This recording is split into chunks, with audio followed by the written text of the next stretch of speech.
Australia, New Zealand, hello, good afternoon. I'm coming to you from Christchurch Town Hall, an incredible venue, an absolutely adorable venue in probably the nicest day I've seen for the last month.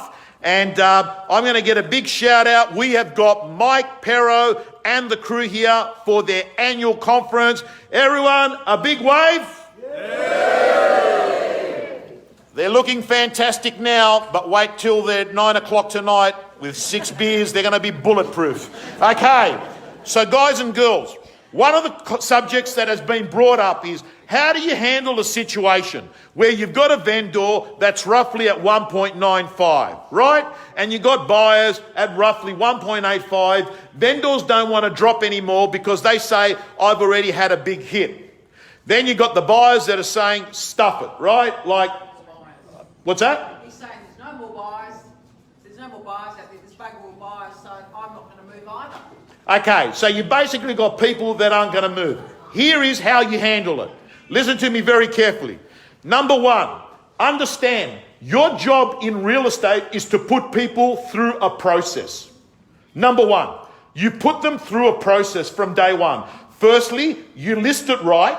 Secondly, is you have the set to sell meeting. The third thing is this. You get one offer per week and one written report per week, and you actually sit down and you give owners the truth every week. At the end of the day, certain group of vendors are going to come through the process and they're going to come through a funnel and they're going to become commission. Other vendors are not going to come through the process and they're not going to sell. And that's okay because your job is to actually put them through the process. And there's a saying, if you put them through the process, the proceeds will come.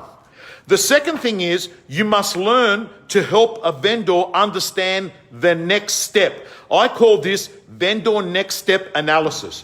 So you take a vendor and say, I know, Mr. and Mrs. Vendor, you want 1.95. But can I ask you, what are you going to do next? And if they're a vendor that's moving and buying another property, what you do is you take time out and you do a bit of an analysis and you say, hey, do you know that the area that you're going into, look at what you can buy. Let's look at how much prices have dropped. So what you're doing is showing vendors that in fact, what doesn't really matter is what they sell for, but what really matters is the changeover. So a good real estate agent actually spends time with a client and shows them, hey, there's 2 chapters in this book, what you sell for and what you buy for. And I think if they're upgrading, you can use this dialogue. Mr. and Mrs. Vendor, I have to say to you, in a market like today, you're better off trading because yeah, I'm on there. That's the way it works. If I'm here, I'm there. Right? What you're saying is, Mr. and Mrs. Vendor, the market has dropped 10%. Your home has dropped by 10%. The one that you're going to buy has dropped by 10%. Because you're upgrading, you're better off upgrading in this market. In fact, you're $30,000 better off upgrading in this market than upgrading in a market that actually is going up. So what a good agent does is spend time on the next step analysis. What if they're downgrading? What if they're downgrading? Okay, what if they're downgrading? So what you do there is you sit down and do a next step analysis with them. And I think that a lot of the times you might end up, as I was saying earlier on, what's your first name? Shona. What might happen a lot of the time is you're putting people through the process, right? You're putting people through the process. Some people are going to become a sale. Some people aren't going to become a sale. But I think at some point you should say to a vendor, Mr. and Mrs. Vendor, can I ask you, are you going to make a decision for your life? Are you going to make a decision for your family based on the market or based on your life? And I think that a lot of people just want to get unstuck. Now, gang, I'm saying to you right here, right now, do not expect that there is some special dialogue or language that is going to move someone from being a seller, right? If they're not a seller, the secret is this. From day one, you list it properly. From day one, you set it up that you're going to have price alignment meetings.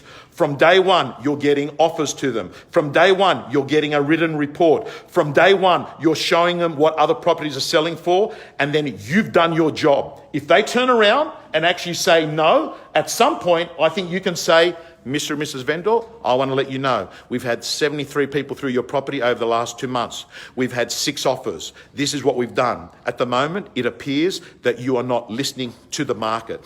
At Mike Perro, our job is to actually work with clients that are aligned with us, follow our recommendation, and it appears at this stage that you're not listening to the feedback, and maybe, and I think that you should sack clients. Maybe, Mr. and Mrs. Vendor, at this point of time, we're not the right agent for you. And I think that real estate agents could get rid of some of their listings on their books and it wouldn't affect their income.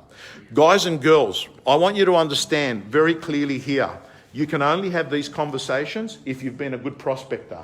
And the reason is this, when you're a good prospector, guess what happens? You've got other people in the pipeline, and you've got other people in the pipeline, and you're not desperate because you're not depending on that sale. And when someone's, when someone's saying, oh, no, you'll just turn around and say, that's fine, it's okay. But guess what? If you are desperate and you haven't been prospecting and you really need that sale, fuck, it's hard to fake not being desperate, isn't it? Like, it's nice and loud. The example I gave you is volumetric of what we experience in the Auckland market. Is only a small gap, but we can't make a move. But I think what you're saying is we've got to give ourselves permission to say we've done everything that we professionally can do, and at some stage we can let go of that accountability. And if they're not going to bridge the gap, we've just got to allow that to not happen. 100%. 100%. Like, if you've done everything, right? If you've done everything, why are you the problem, right? Right? Anyway, guys and girls, the point I'm making is this. You treat it like a process game, and the absolute secret is this. Ultimately, just get more listings. Anyway, do me a favor, share this video.